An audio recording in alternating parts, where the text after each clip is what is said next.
तो बच्चों, online classes में आपका स्वागत है। आज हम सेकेंड ईयर के सेकेंड सेमेस्टर में माइनर वेटनरी सर्जरी के अंदर लेसन नंबर 16 यानी शल्य चिकित्सा में काम आने वाले उपकरणों औजारों के बारे में जानकारी प्राप्त करेंगे। उनका रख रखाव और उनके उपयोग के बारे में अध्ययन करेंगे।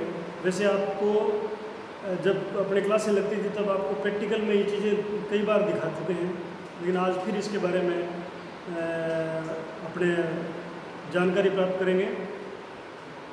तो जब अपने पशुओं की शल्य चिकित्सा करते हैं जो उपकरण काम में लेते हैं, उन उपकरणों में उनका रख रखाव कैसे करना चाहिए। तो एक तो सबसे पहले ज़रूरी बात यह है कि जो भी उपकरण शल्य चिकित्सा में काम में लेते हैं वो सभी स्टेनलेस स्टील के बने होने चाहिए, लोहे वगैरह के बने नहीं होने चाहिए। स्टेनलेस स्टील के बने होने चाहिए ताकि उन पर जंग नहीं लगे। स्टेनलेस स्टील के होंगे तो उन पर जंग नहीं लगेगा और वो मजबूत भी होंगे और स्टरलाइज भी अच्छी प्रकार से हो जाएंगे, मतलब इजीली स्टरलाइज हो जाएंगे। दूसरा ये है, जितने भी जो इंस्ट्रूमेंट है काटने के काम आते हैं टिश्यूज़ को, वो धारदार होने चाहिए ताकि क्या है कि काटते टाइम में जो टिश्यूज़ है उनको कम से कम नुकसान हो। एक उनका रख रखाव जो है वो उचित प्रकार से होना चाहिए ताकि उनकी उम्र जो है वो ज़्यादा हो, यानी वो लंबे समय तक काम में आ सके। और ये सब करने के लिए अपने को जिन बातों का ध्यान रखना चाहिए वो बातें कौन कौन सी है। एक तो क्या है कि औजार जो है सर्जरी से पूर्व बिल्कुल साफ़ सुथरे होने चाहिए। औजार सर्जरी से पहले साफ़ सुथरे होने चाहिए ताकि नमी युक्त नहीं हो, नमी रहित हो, गीले नहीं होने चाहिए, धूल आदि से रहित हो, उस पर धूल वगैरह नहीं लगी हो। एक हमेशा जो सर्जिकल इंस्ट्रूमेंट है उनको साफ़ करने के लिए धोते हैं ना उनको, तो उनको नमकीन पानी से नहीं धोना चाहिए, नहीं तो उन पर जंग लग जाएगा। शल्य क्रिया करने के बाद में सभी औजारों को ब्रश आदि से रगड़कर अच्छे प्रकार से रगड़कर धो लेना चाहिए और काम में लेने के बाद में तुरंत उनको साफ करके धोकर सुखाकर और रखना चाहिए ताकि उन पर जंग नहीं लगे, नहीं तो उन पर जंग लग जाएगा। अगर जैसे अपना ऑपरेशन जब करते हैं, पशुओं की शल्य क्रिया करते हैं, तो जो औजार हैं उन पे खून आदि शल्य क्रिया खून आदि लग जाता है तो उनको सूखने से पहले धो देना चाहिए। जब अगर मान लो आपने ऑपरेशन करके उनको रख दिया तो वो सूख जाएंगे तो धोने में डिफ़िकल्टी होगी, इसलिए उनको जैसे ऑपरेशन ख़त्म हो उनको धो के सुखा लेना चाहिए। और ज़्यादा लंबे टाइम तक पानी में डुबो कर नहीं रखना चाहिए, मतलब पानी में ज़्यादा लंबे टाइम तक डुबो कर नहीं रखना चाहिए। हाथ से धोने के बजाय जो है औजारों को हाथ से धोने के बजाय उनको ब्रश आदि से, यानी अल्ट्रासोनिक स्पाइक तकनीक जो है उसके द्वारा अपनाएं ताकि औजारों पर जो परत में उनके सीरेशंस खांचे वगैरह होते हैं उनमें जो टिश्यू के पार्ट है, ब्लड है, वो जम जाता है तो वो आसानी से ब्रश वगैरह से यानी अल्ट्रासोनिक सफाई की तकनीक से करोगे तो वो अच्छी तरह साफ़ होंगे, हाथ से साफ़ होंगे नहीं। एक जब आप उसको अच्छी तरह से धो लोगे या उनको सुखा लोगे, साफ़ कर लोगे, तो उन पर लुब्रिकेंट लगाते हैं, हमेशा लुब्रिकेंट लगाते हैं ताकि वो सही रहे। तो उसके लिए हमेशा उन पर ऐसे मतलब द्रव्य पदार्थ नहीं लगाए जो पानी में अर्ध घुलनशील हो, जो पानी में घुलते नहीं हो, यानी जो अर्ध घुलनशील हो, जैसे मशीन का तेल है, ग्रीस है, वेसलिन है, ये चीज़ें क्या चिकनाई युक्त है जो अगर आप उस पर लगा दोगे तो फिर आप साफ करोगे तो धुलेंगे नहीं।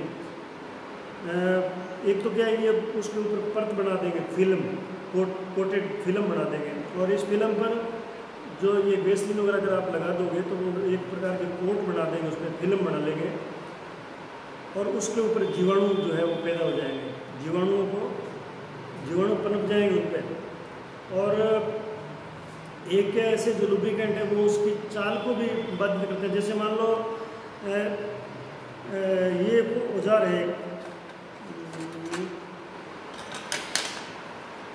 ये जैसे औजार है, ये आर्टरी फोर्सेप है। तो अगर इसके आपने वेस्लिन लगा दी तो इसकी जो आप इसको काम में लेते हो ना, उसको गति को बाधित कर देगा वो वेस्लिन वगैरह। एक स्टरलाइज करने में भी दिक्कत होती है। अगर ऐसी ग्रीजी लगा दी जो पानी में अर्धघुलनशील हो या पानी में जो घुलते नहीं हो, चिपक जाते हैं, तो स्टरलाइज करने में दिक्कत है। अगर आप उसको ऑटोक्लेव में स्टरलाइज करते हो, मतलब निसंक्रमित करते हो औजारों को ऑटोक्लेव में, तो उसमें भी नमक पानी को काम में नहीं लेना चाहिए। अगर मान लो आप इसको औजारों को साफ करने के लिए कोई डिटर्जेंट काम में लेते हो, तो वो क्षारीय नहीं होना चाहिए, ठीक है ना, वो क्षारीय नहीं होना चाहिए, वो हमेशा न्यूट्रल पीएच का होना चाहिए। न्यूट्रल पीएच मैंने आपको बताया था कि पीएच जो है 7 पीएच जो होता है वो न्यूट्रल होता है, और जो नीचे होता है वो एसिडिक होता है, जो 7 से ऊपर होता है वो एल्कलाइन होता है। तो मतलब ये साफ़ करने के लिए जो पानी वगैरह यूज़ लेते हो, डिटर्जेंट जो काम में लेते हो, वो न्यूट्रल पीएच का होना चाहिए। अब अपने देखते हैं कि कौन कौन से औजार हैं जो सर्जरी में काम में आते हैं। सर्जरी में हमेशा जो काम में आने वाले औजार हैं वो कौन कौन से मेन, उसमें सबसे पहले आता है टिश्यू फोर्सेप। टिश्यू फोर्सेप जो है वो टिश्यूज़ को पकड़ने का काम आते हैं। जब अपने ऑपरेशन करते हैं तो जो टिश्यू है, मसल्स वगैरह, उनको पकड़ने का काम आता है। तो ये इस तरह के टिश्यू फोर्सेप होते हैं। ये अलग अलग टाइप के हैं, ये आपको प्रैक्टिकल में पहले बता रखे हैं, फिर भी आप जब वापस आओगे तो आपको प्रैक्टिकली को वर्क कराएंगे तो ये आपको अलग अलग टाइप के बता दें। जिसमें टिश्यू फोर्सेप जो है छोटे होते हैं टिश्यू फोर्सेप, फिर बड़े ड्रेसिंग फोर्सेप है। ये ड्रेसिंग फोर्सेप बड़ी जो है ड्रेसिंग करने का काम आती है फोर्सेप। एक है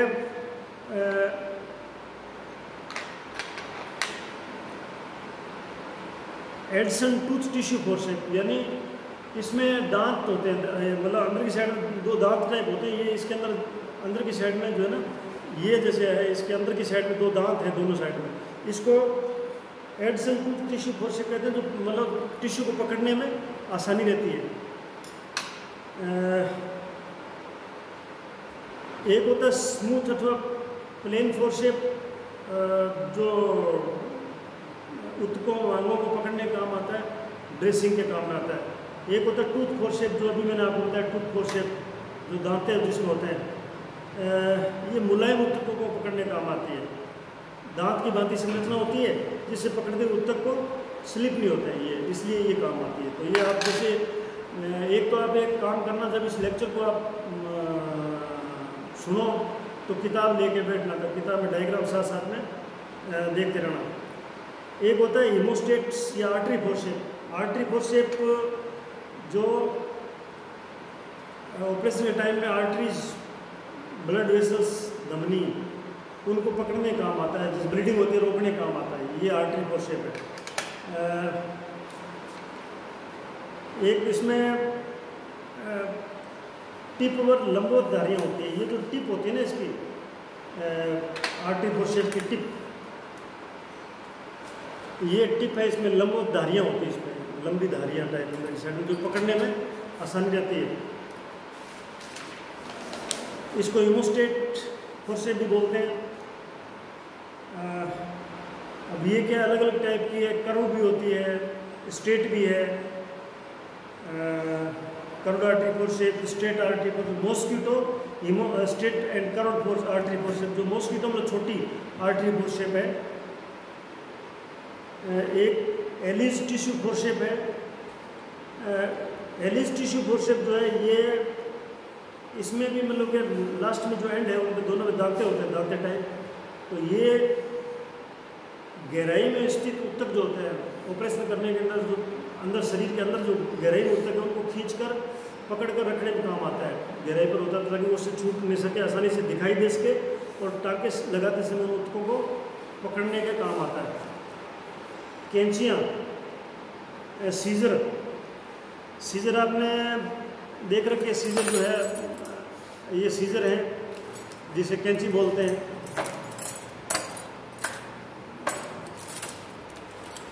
ये ऊतकों को काटने के काम आती है। ऊतक जो है ऑपरेशन के टाइम ऊतकों को काटने के काम आती है। तो कैंचियाँ जो है एक तो शार्प एंड पॉइंटेड सीजर्स है, तीखी होती है, मतलब कटिंग एज होता है उसके।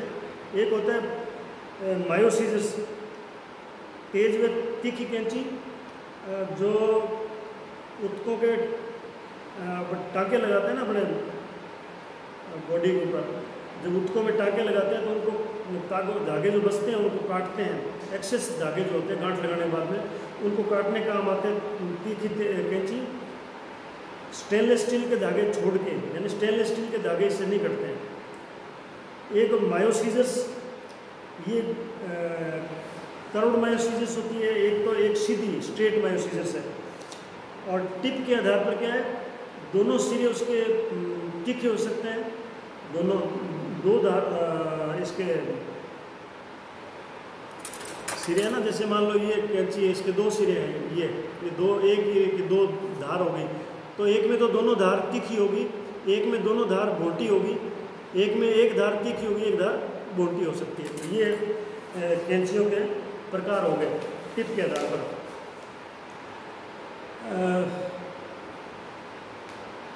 ये क्या है कि जो कोमल टिश्यू होते हैं ना, कोमल ऊतक बोलते हैं टिश्यू को, उनको काटने का काम आता है। एक होता है टॉवल क्लैंप।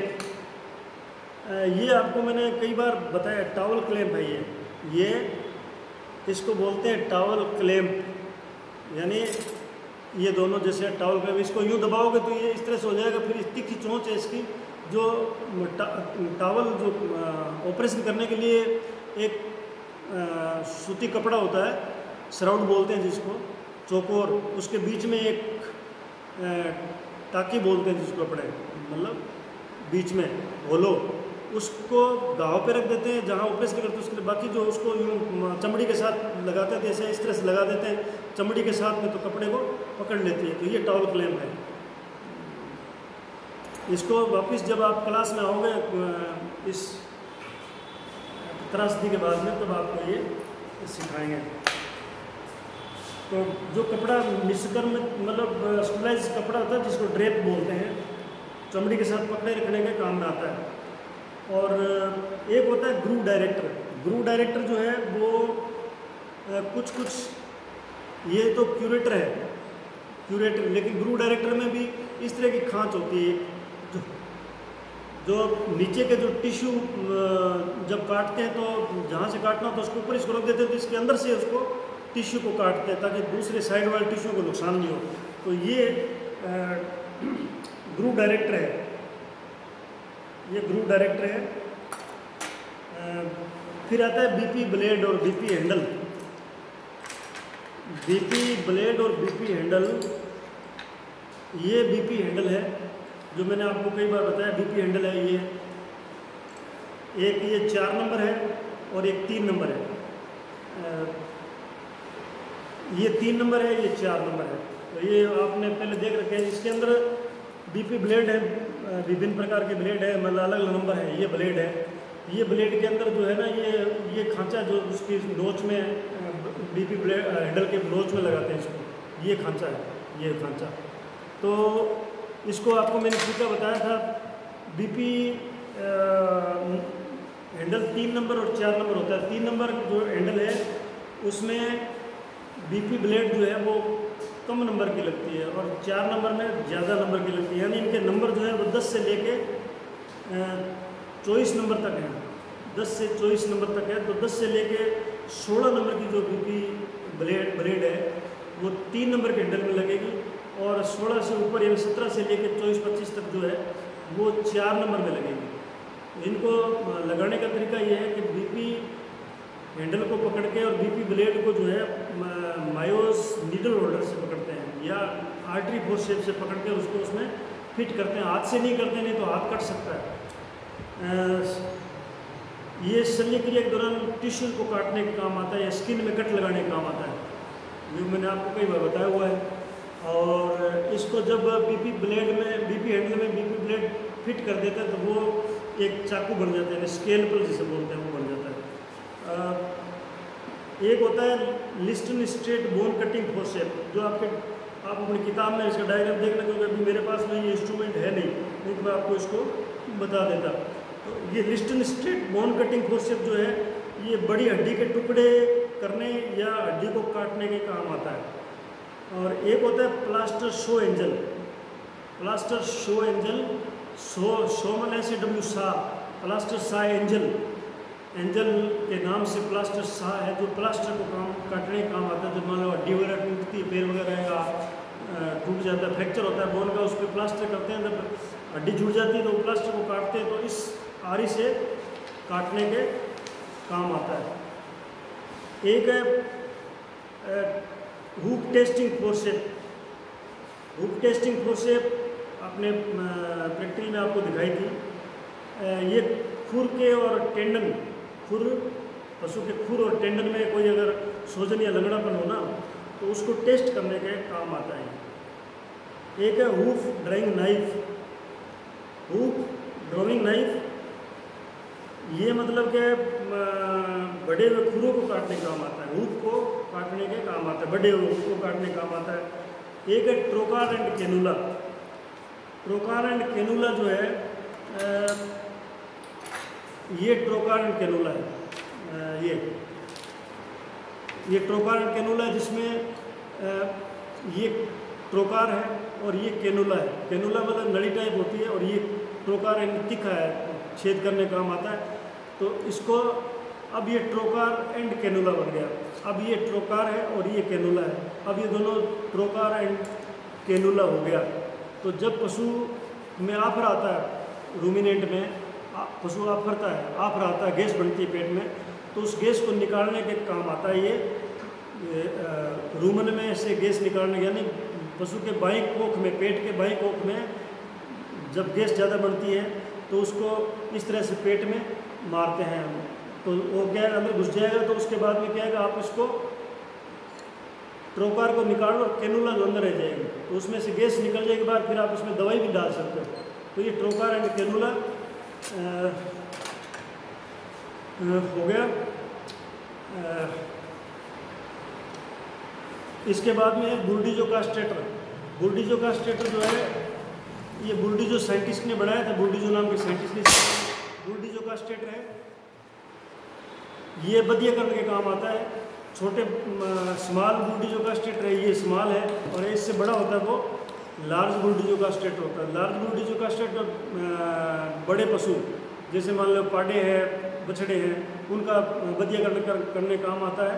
और ये स्मॉल है, ये छोटे जानवर जैसे मान लो बकरे हैं, मेंढे हैं, उनका बधियाकरण काम आता है, जिसमें स्पर्मेटिक कोड जो है नस होती है ना, उसको दबा देते हैं, जो आपको प्रैक्टिकल में बताया हुआ है। तो ये बुर्डिजो कास्ट्रेटर है। इसके बाद में टीट साइफन। टीट साइफन या मिल्किंग ट्यूब। ये टीट साइफन या मिल्किंग ट्यूब है जो टीट के अंदर डालते हैं। जब मेस्टाइटिस हो जाती है, मेस्टाइटिस में दूध फट जाता है ओआरए में, थड़ में, तो वो उसके छिद्र बोलते हैं ना, फटा हुआ दूध के खिदड़ के अपनी भाषा में, वो उसके अंदर फंस जाता है। तो उसको निकालने के लिए दूध को निकालते हैं, तो इसको डाल देते हैं तो दूध आसानी से निकल जाता है। और अगर मान लो कई बार इसमें अंदर दवाई देनी पड़ती है लिक्विड, तो भी इसमें से सिरिंज से अंदर दे सकते हैं। तो ये छोटे होते हैं वो तो बकरी के लिए है, और इससे बड़े जो है ये बड़ा है, ये बड़ी गाय जैसे जिसके टीट केनाल बड़ी होती है उनमें काम आता है, और ये छोटे जो है छोटे जानवरों में काम आता है। तो ये हो गया मिल्किंग ट्यूब या टीट साइफन। और एक होता है टीट स्लिटर। टीट स्लिटर जो है इसमें ये अंदर की साइड में जो है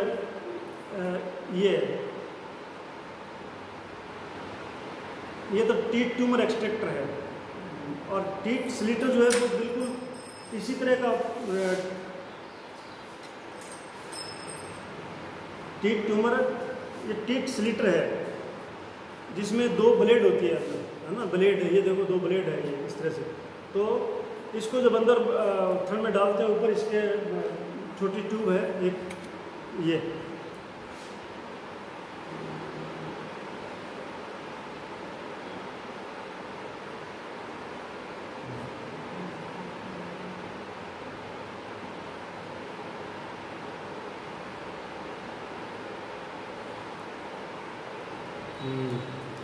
ये इस तरह से है। तो इस तरह से इसको हाथ से जब टीट कैनाल में चढ़ा के और अंदर इसके ब्लेड है 2, अंदर इसको करते हैं तो टीट ट्यूमर जो है वो इससे कट जाता है, काट के उसको निकाल देता है। तो ये टीट ट्यूमर टीट स्लिटर बोलते हैं इसको।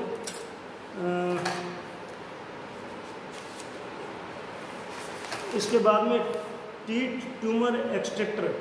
टीट ट्यूमर एक्सट्रैक्टर जो है वो भी इसी की तरह होता है, लेकिन अंदर की साइड में इसमें ब्लेड है, उसमें ब्लेड नहीं होकर धारीदार कटिंग्स होता है, घुमावदार।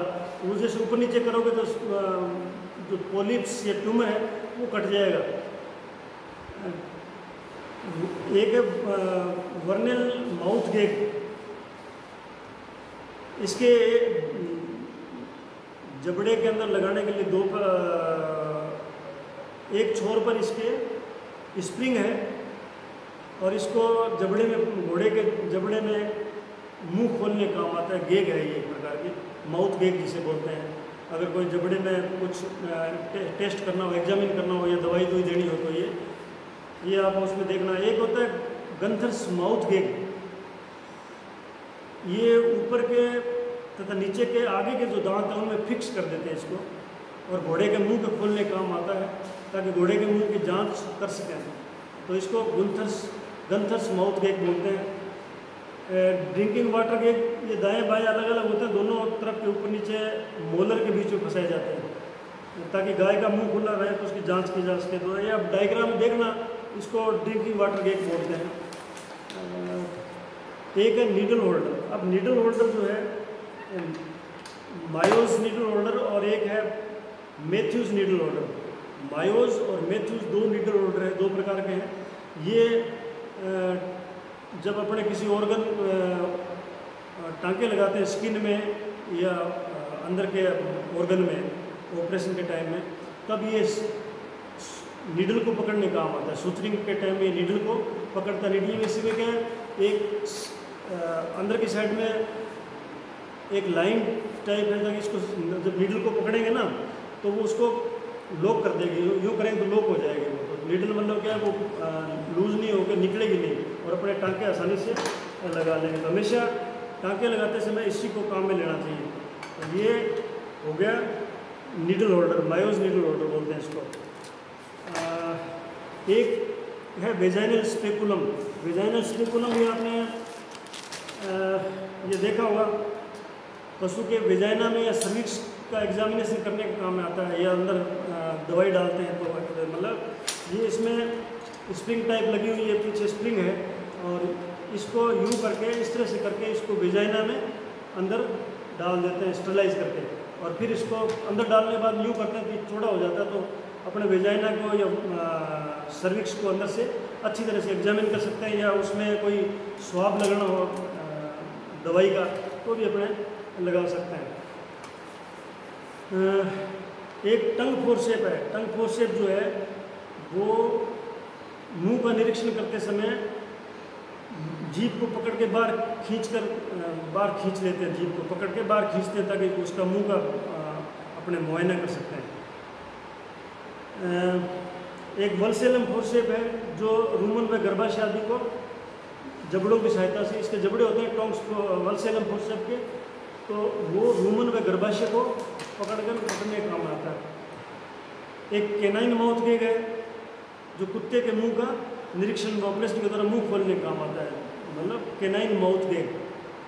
इसके बीच में एक स्प्रिंग होती है। अब आप ये प्रैक्टिकल में आओगे तब आपको ये पूरा चीज़ें दिखा के इसका कैसे काम में लेते हैं वो आपको बताएंगे। एक है grapes eye speculum for small animals, यानी grapes eye speculum for small animals. ये एक प्रकार की स्प्रिंग लगी हुई स्पेकुलम है जो आँख की लीड्स में पुतलियों में लगा के उसको चौड़ा करते हैं ताकि आँख का निरीक्षण किया जा सके। आँख में कई बार कोई कचरा गिर जाता है या कोई फॉरेन पार्टिकल गिर गया या उसका इन्फेक्शन हो गया तो उसको चेक करते हैं, उसके काम आता है ये। एक है चीटल फोर्सेप। चीटल फोर्सेप जो है ये चीटल फोर्सेप है। ये इसको इलेक्ट्रिक स्टरलाइज़र में जब आप सिरिंज वगैरह को या नीडल को स्टरलाइज करते हो तो उनको पकड़ के निकालते हैं उसमें से, मतलब अंदर से जैसे मतलब हाथ से नहीं लेके उसको इससे पकड़ के निकाल लेते हैं। तो ये चीटल फोर्सेप जो है इस काम आती है। एक परकशन हैमर। परकशन हैमर क्या है? ये हथौड़े की तरह का है, रबड़ का बना होता है, आगे रबड़ टाइप पे इसके थोड़ा सा है। ये जोड़ों के द्रव और जोड़ों के दर्द में उसको महसूस करने के लिए हड्डी के हाथ पे वगैरह मारते हैं ना, डॉक्टर देखते हैं कि हाथ में सेंसेशन है कि नहीं है ना, उसको सेंसेशन को डिटेक्ट करने के लिए और दर्द कितना है उसको करने के लिए ये काम आता है। तो अब ये आपके अब जो मैंने बताया सारे सर्जिकल इंस्ट्रूमेंट हैं, इनके क्या उपयोग है, रख रखाव इनका कैसा करना चाहिए। और एक आपको ये याद करना है कि एक शल्य चिकित्सक को शल्य चिकित्सा करने के लिए जो किट या जैक होता है उसमें कौन कौन से सामान होना चाहिए। जिस प्रकार से एक मोटरसाइकिल जो चलाता है उसकी मोटरसाइकिल में एक किट होता है सामान का, पेच पाने वगैरह जो भी है वो एक किट बना होता है। अगर रास्ते में मोटरसाइकिल खराब हो जाए तो उसको किट को खोल के मोटरसाइकिल सही कर सकता है। उसी प्रकार से सर्जरी करने से पहले एक सर्जिकल पैक तैयार होना चाहिए, स्टरलाइज पैक, ताकि डॉक्टर उसको पैक को खुले और ऑपरेशन शुरू करे। तो उसमें क्या क्या चीज़ें होनी चाहिए एक पैक में, वो आपको पूरा मतलब प्रैक्टिकल में भी आएगा और थ्योरी में भी आ सकता है कि एक सर्जिकल पैक में क्या क्या चीज़ें होने आवश्यक। तो उसमें एक तो सर्जिकल गाउन जो डॉक्टर पहनता है गाउन, और एक उसके मास्क और कैप, मुंह पे लगाने वाला कैप टोपी, ये एक सर्जिकल पैक में 2 होने चाहिए, 2 जोड़ी, ठीक है ना, 2 जोड़ी गाउन, 2 जोड़ी कैप और ऐसे 2 जोड़ी। और surgical shroud with slit. Surgical shroud मैंने आपको बताया था कि जो टाउल क्लैंप है ना, टाउल क्लैंप लगाते हैं, ये टाउल क्लैंप है, इसको चमड़ी के साथ श्राउड को लगाते हैं। तो वो श्राउड जो है वो कपड़ा है जिसके अंदर एक स्लिट होती है, यानी झरोखा टाइप होता है, ये एक होना चाहिए। एक सर्जिकल टॉवल 20 × 30 सेंटीमीटर का 6 होने चाहिए।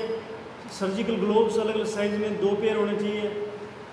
Mayo scissor 15 centimeter, blunt and straight and curved, ये 1 ईच होना चाहिए। बीपी हैंडल नंबर 3 व 4 और विभिन्न नंबर की ब्लेड्स होनी चाहिए। टिश्यू और thumb forcep, Allis tissue forcep, artery forcep, towel clamp, groove director, suturing needle, traumatic और एट्रोमेटिक दोनों, suturing material silk, nylon, steel wire, swab और गोज। अन्य उपकरण शल्य के अनुसार शल्य चिकित्सक की राय से, अगर शल्य चिकित्सक को जरूरत हो तो थन की शल्य क्रिया तो टीथ डायलेटर है, टीथ स्लिटर है। हड्डियों से संबंधित है जैसे वायर सो है, सा है, रिब शीयर्स है, बोन कुरेटर है, बोन चीजल है, एम्पुटेशन सा है। साधारण उपकरण है जैसे टंग फोर्सेप है, अम्बिलिकल क्लैंप है, आई क्लैंप है, इनोकुलेशन सीरीज नीडल है। तो ये सारे सामान जो है ना एक सर्जिकल कैंप होना चाहिए। तो ये आपको आज का लेसन जो है ये सर्जिकल इंस्ट्रूमेंट कौन कौन से हैं उनका रख रखाव और उनके बारे में था, जिसे आपने ध्यानपूर्वक सुना। अब आप उसको किताब खोल के साथ में लेक्चर सुनना। धन्यवाद।